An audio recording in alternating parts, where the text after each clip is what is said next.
Hello students, मैं ऋषिकेश शेंडे आप सभी का वेलकम करता हूं आपके चाहिए प्लेटफॉर्म विजनल पार्टनर्स केमिस्ट्री पर। तो जो सवाल आज मैं लेके आया हूं ये काफी बच्चों के मन में होता है ना, कि ऑर्गेनिक केमिस्ट्री समझ में नहीं आ रही, क्या करें, है ना। ये प्रॉब्लम सब बच्चों का है। अब ये प्रॉब्लम होने का रीजन भी है, ठीक है। जो आपका पढ़ने का तरीका है ना, वो थोड़ा आप गलत तरह से पढ़ते हो, इसलिए आपको ऑर्गेनिक केमिस्ट्री समझ में नहीं आती, ठीक है। क्योंकि ऑर्गेनिक केमिस्ट्री समझने के लिए कुछ बेसिक चीजें होती हैं जो आपको पता होनी चाहिए, और अगर वो बेसिक चीजें आपको पता है तो आप ऑर्गेनिक केमिस्ट्री को अच्छे से समझ सकते हैं। उस पे आपकी जो कमांड है ना, काफी अच्छा कमांड आप ऑर्गेनिक केमिस्ट्री में ला सकते हैं। लेकिन किसी को पता ही नहीं होता कि ऑर्गेनिक केमिस्ट्री पढ़ने से पहले क्या पढ़ना होता है, कहां से शुरुआत करनी है ऑर्गेनिक केमिस्ट्री की। ऑर्गेनिक केमिस्ट्री, क्योंकि देखो बहुत से बच्चे क्या करते हैं, मैंने देखा है, डायरेक्ट ऑर्गेनिक केमिस्ट्री पढ़ना शुरू कर देते हैं, है ना। क्लास 11th में है, डायरेक्ट ऑर्गेनिक केमिस्ट्री का चैप्टर पढ़ना शुरू कर दिया, या फिर क्लास 12th में है तो डायरेक्ट हेलोजन डेरिवेटिव पढ़ना शुरू कर दिया, ठीक है। तो ऐसे ऑर्गेनिक केमिस्ट्री समझ में नहीं आने वाली। तो ऑर्गेनिक केमिस्ट्री समझने के लिए कुछ बेसिक चीजें हैं जो काफी ज्यादा इंपॉर्टेंट होती हैं।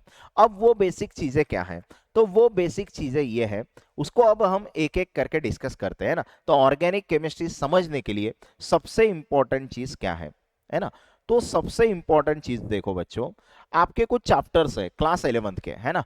क्लास 11th के कुछ चैप्टर्स है, जैसे क्लास 11 से आपको जो आपका स्ट्रक्चर ऑफ एटम नाम का यूनिट है, structure of atom, structure of atom, ये यूनिट है, ओके। तो इसमें से सबसे पहले आपको क्या करना है, स्ट्रक्चर ऑफ एटम में कुछ एलिमेंट्स दिए हैं, है ना, वो एलिमेंट्स आपको पता होने चाहिए, ओके। फिर आपको उनके एटॉमिक नंबर पता होने चाहिए, एटॉमिक नंबर पता होने चाहिए। फिर उसका आपको इलेक्ट्रॉनिक कॉन्फ़िगरेशन निकालते आना चाहिए, इलेक्ट्रॉनिक कॉन्फ़िगरेशन, है ना, इलेक्ट्रॉनिक कॉन्फ़िगरेशन, ठीक है, ये आपको निकालते आना चाहिए। ये चीज जरूरी है, electronic configuration, atomic number, elements. तो ये बेसिक पार्ट है, ये तो केमिस्ट्री का ही बेसिक पार्ट है ना। ये पार्ट जो है ये केमिस्ट्री का बेसिक पार्ट है ना, जो आपको आना ही चाहिए। स्ट्रक्चर ऑफ एटम में से इतनी चीजें आपको पता होनी चाहिए सबसे पहले, ठीक है। दूसरी चीज ये है कि जो आपका केमिकल पीरियोडिक प्रॉपर्टीज है, कौन सा चैप्टर है, periodic properties, periodic table chapter है ना, पीरियोडिक टेबल चैप्टर है। तो पीरियोडिक टेबल में से आपको कुछ चीजें इंपॉर्टेंट है। अब एलिमेंट्स मैंने यहां पे बता दिए, आप पीरियोडिक टेबल में भी ले सकते हैं एलिमेंट्स। अब इसमें क्या इंपॉर्टेंट चीज है, तो इसमें आप periodic properties, periodic table chapter में जो एटॉमिक रेडियस वाला पार्ट है ना, एटॉमिक रेडियस वाला पार्ट, ये आपको पता होना चाहिए, ठीक है। उसके बाद जो आपका इलेक्ट्रोनिगेटिव वाला पार्ट है, इलेक्ट्रोनिगेटिविटी, इलेक्ट्रोनिगेटिविटी, ये वाला पार्ट आपको पता होना चाहिए, ठीक है, इलेक्ट्रोनिगेटिविटी। उसके बाद आपका जो इसी के अंदर आप ये भी पढ़ते हो, कौन सा, क्या कह देते हैं आप उसको, मेटेलिक नॉन मेटेलिक कैरेक्टर, है ना, metallic, metallic, non metallic, non metallic, metallic non metallic character, ठीक है। तो ये कुछ बेसिक चीजें हैं, ये आपको पता होनी चाहिए, ठीक है। पीरियोडिक टेबल में से आपको ये चीजें पता होनी चाहिए, ओके। उसके बाद देखो, उसके बाद आपको क्या पता होना चाहिए, उसके बाद हम जाएंगे केमिकल बॉन्डिंग पे। तो केमिकल बॉन्डिंग में जाएंगे, केमिकल बॉन्डिंग में, तो केमिकल बॉन्डिंग में सबसे पहले आपको क्या पता होना चाहिए, कोवैलेंट बॉन्ड की बात पता होनी चाहिए। किसके बारे में, कोवैलेंट बॉन्ड, है ना, कोवैलेंट बॉन्ड पता होना चाहिए। उसके बाद आपको बॉन्ड पेयर किसे कहते हैं वो पता होना चाहिए, लोन पेयर किसे कहते हैं वो पता होना चाहिए, बॉन्ड पेयर, लोन पेयर पता होना चाहिए, है ना। उसके बाद बच्चों एक इंपॉर्टेंट टॉपिक है हाइब्रिडाइजेशन वाला, वो आपको पता होना चाहिए, हाइब्रिडाइजेशन, ठीक है।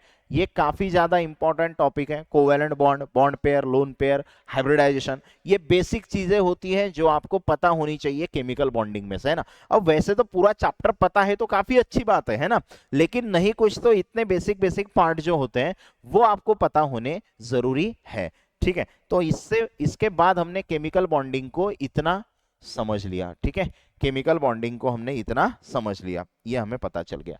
उसके बाद इंपॉर्टेंट है बच्चों आपका रेडॉक्स रिएक्शन, ठीक है। इसके बाद इंपॉर्टेंट क्या है, redox reaction, redox reaction.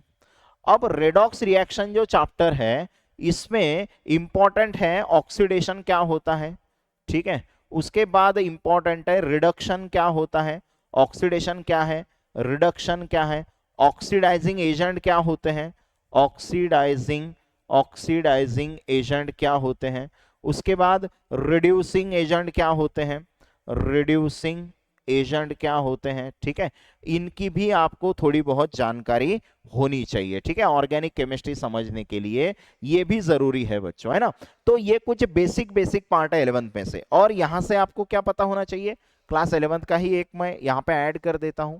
Class 11th में ही आपका जो चैप्टर है कौन सा, some basic concept of chemistry, some basic concepts, है ना, some basic concepts of chemistry, ठीक है, some basic concepts of chemistry. तो ये चैप्टर भी बच्चों ज्यादा इंपॉर्टेंट है आपके लिए, ठीक है। इसमें से जैसे मोल कंसेप्ट वाला पार्ट जो है वो तो आपको आना ही चाहिए, है ना। इसमें कौन सा पार्ट आपके लिए इंपॉर्टेंट है, मोल कॉन्सेप्ट वाला, क्योंकि ऑर्गेनिक केमिस्ट्री के साथ ये क्वेश्चन भी किए जाते हैं, लिंक किए जाते हैं, ठीक है। तो सबसे इंपॉर्टेंट चीज देखो, आप क्या करो, ऑर्गेनिक केमिस्ट्री पढ़ने से पहले ये 11th का कुछ पोर्शन है ये अच्छे से रिवाइज कर लो, ठीक है। ये बेसिक पार्ट है, केमिस्ट्री का बेसिक पार्ट है, तो सबसे पहले आपको ये बेसिक पार्ट थोड़ा रिवाइज कर लेना, इसको देख लो अच्छे से, है ना। अब ये तो हमने कर लिया कि जैसे हमें पता चल गया एलिमेंट्स कौन से हैं, उनके एटॉमिक नंबर क्या है, उनका इलेक्ट्रॉनिक कॉन्फ़िगरेशन कैसे निकालते हैं, atomic radius, electronegativity, metallic non metallic character, मतलब पीरियोडिक ट्रेंड्स के बारे में हमें पता चल गया। उसके बाद केमिकल बॉन्डिंग के अंदर covalent bond, bond pair, lone pair, hybridisation, ये भी हमने अच्छे से सीख लिया। फिर redox reaction, oxidation, reduction, oxidising agent, reducing agent, ये भी हमें पता चल गए, ठीक है। उसके बाद ये भी हमें मोल कॉन्सेप्ट का भी थोड़ा बहुत आइडिया है।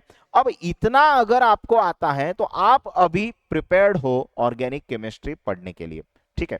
अब ऑर्गेनिक केमिस्ट्री की शुरुआत कैसे करें, तो ऑर्गेनिक केमिस्ट्री को कैसे पढ़ना है ये तो हमने पूरा फिजिकल के कुछ पार्ट और इनऑर्गेनिक केमिस्ट्री का कुछ पार्ट यहां पे हमने देख लिया।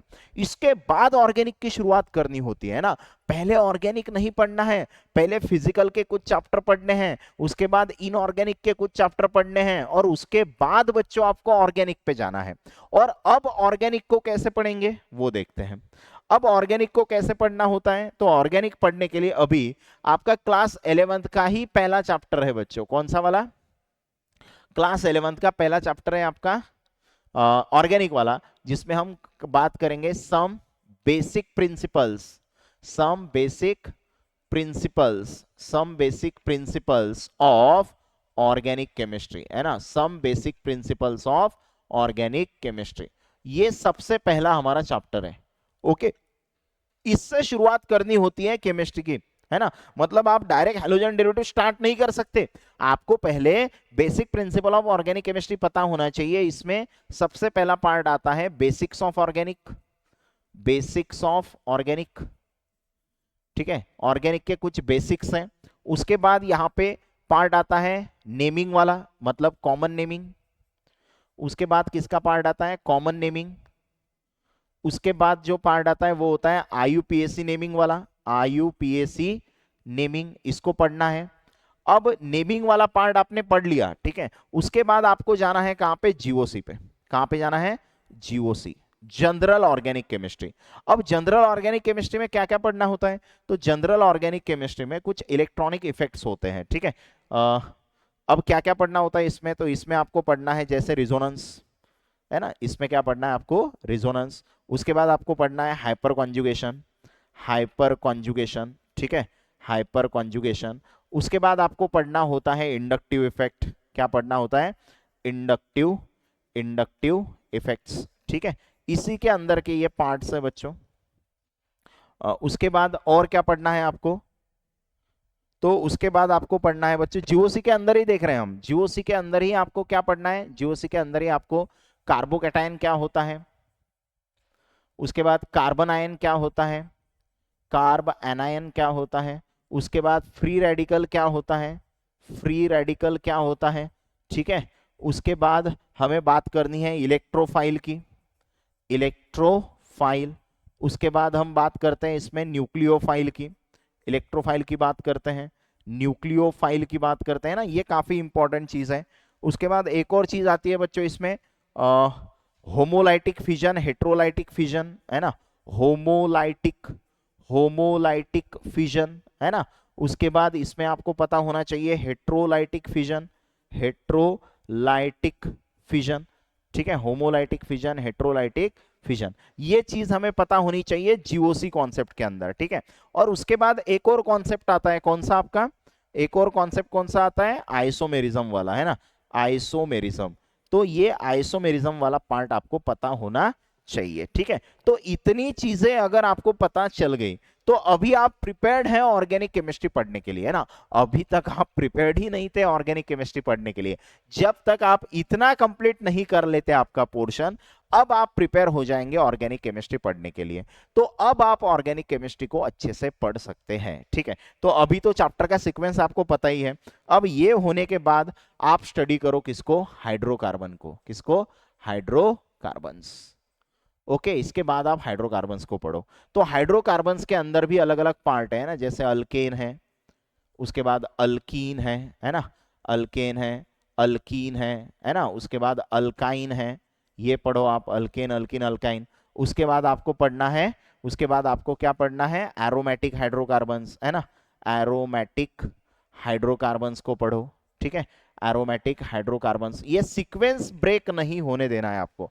उसके बाद आप पढ़ो हैलोजन डेरिवेटिव्स, है ना, उसके बाद क्या पढ़ना है, हैलोजन डेरिवेटिव्स पढ़ना है, ठीक है। उसके बाद आप पढ़ो अल्कोहल, फिनॉल, ईथर, क्या पढ़ना है उसके बाद, अल्कोहल्स, उसके बाद फिनॉल्स एंड ईथर्स, है ना, फिनॉल्स एंड ईथर्स। उसके बाद आपको पढ़ना है अल्डिहाइड, कीटोन, कार्बोक्सिलिक एसिड, है ना, अल्डिहाइड, उसके बाद ketones, aldehyde, ketones and carboxylic acid, carboxylic acid, aldehyde, ketone, carboxylic acid, ठीक है। उसके बाद लास्ट में आपको पढ़ना है अमाइंस, ठीक है।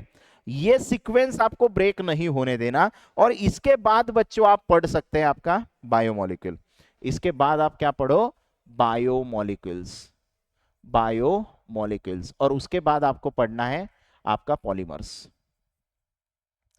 ठीक है। तो ये सीक्वेंस याद रखना अभी, ठीक है, ये वाला सीक्वेंस काफी ज्यादा इंपॉर्टेंट है सबके लिए। तो इंपॉर्टेंट क्या है, फिर से एक बार मैं रिवाइज कर देता हूं।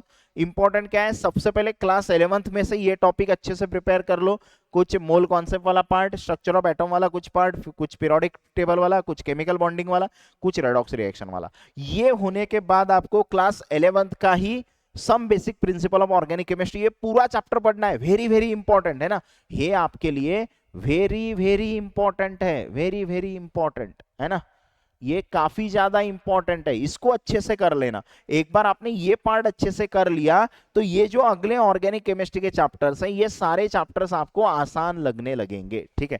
एक आप अलग से एक टॉपिक और भी पढ़ सकते हो इसमें, है ना, अलग से कौन सा, आप कहीं कहीं पे आपको मिल जाता है, जब अगर आप एंट्रांस एग्जाम की प्रिपरेशन करते हो ना, तो एंट्रांस एग्जाम की प्रिपरेशन में आप एक और टॉपिक इसमें ऐड कर सकते हैं, रिएक्शन मैकेनिज्म। कौन सा, रिएक्शन मैकेनिज्म, ठीक है। रिएक्शन मैकेनिज्म अगर आपने पढ़ लिया फिर तो आपको कोई भी टेंशन आने वाला नहीं है ऑर्गेनिक केमिस्ट्री पढ़ने के लिए, है ना, कोई भी दिक्कत नहीं होगी। अब ये चैप्टर, सारे चैप्टर्स आपको आसान लगने लगेंगे, है ना, मतलब आपका तरीका ही गलत था ऑर्गेनिक केमिस्ट्री पढ़ने का, ठीक है, क्योंकि आप डायरेक्ट ऑर्गेनिक केमिस्ट्री पढ़ना शुरू करते थे। तो ऑर्गेनिक केमिस्ट्री समझने के लिए कुछ फिजिकल के चैप्टर, कुछ इनऑर्गेनिक के चैप्टर इंपॉर्टेंट है, उसके बाद आप ऑर्गेनिक को हाथ लगा सकते हैं, ठीक है।